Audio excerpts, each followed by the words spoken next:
President Jacob Zuma hits back at critics, and South Africa's Human Rights Commission says no cultural practices should infringe on the rights of children. I'm Richard Brooks. President Jacob Zuma has hit back at those criticising him for not giving reasons for his fourth cabinet reshuffle since taking office in 2009. Zuma says it's his prerogative to appoint members of his cabinet and he does not need to provide reasons. Zuma did not give reasons why he fired Tokyo Sexwale, Dina Pule and Richard Beloy, leaving political commentators to speculate. Spokesperson Mac Maharaj. I would like to remind everybody and all opinion makers that in terms of Section 91(2) of the Constitution, the President of the Republic, and I quote, appoints the Deputy President to ministers and assigns their powers and functions and may dismiss them, close quotes.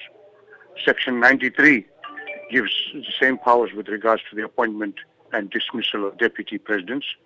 Neither the Constitution nor practice in any democracy requires the President to provide reasons for the changes that the President may make in the composition of the cabinet.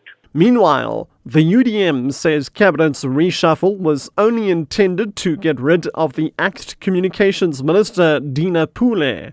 UDM leader Bantu Holomisa. The others who have been affected were merely disguised in order to accompany the Queen Dina Pule. That is the UDM's opinion. As far as the reshuffling is concerned in general, there is nothing new which will come out of this reshuffle. By the time we go to the election, nothing would have changed the landscape of the politics in this country. South Africa's Human Rights Commission says no cultural practices should infringe on the rights of children.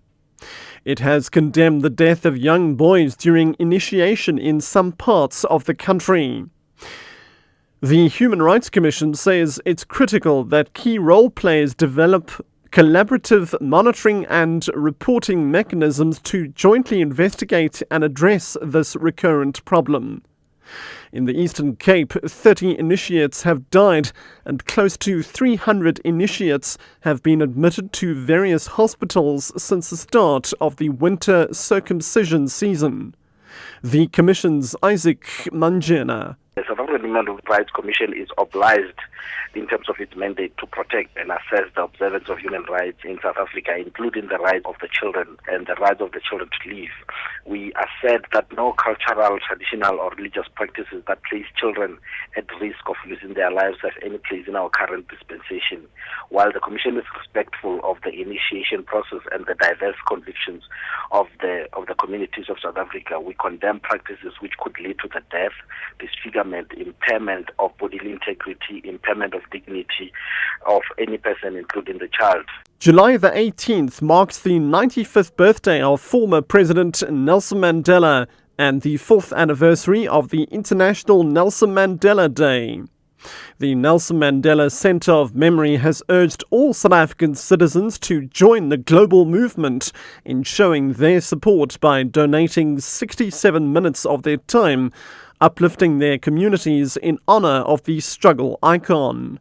The centre's Selo Hatang explains. I'd like to again encourage all your listeners again this year to go out in their numbers to ensure that we can show Madiba as he's recovering in hospital, that the legacy will live on. The biggest thing that we would like to encourage people is to do what you are passionate about for Mandela Day. You don't have to do things that you feel you are compelled to. It should be things that you feel you can continue helping into the future. So it could be that you go into an old age home. You could go and look after children who have been abandoned, not only on the 18th, but every day, that you help, give your time. Municipal Workers Union SAMU has condemned yesterday's incident where a metro bus driver was attacked at Elof Street near Gandhi Square bus terminus in central Johannesburg.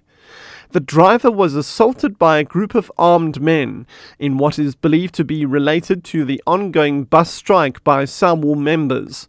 Metro bus drivers have been on strike since Monday.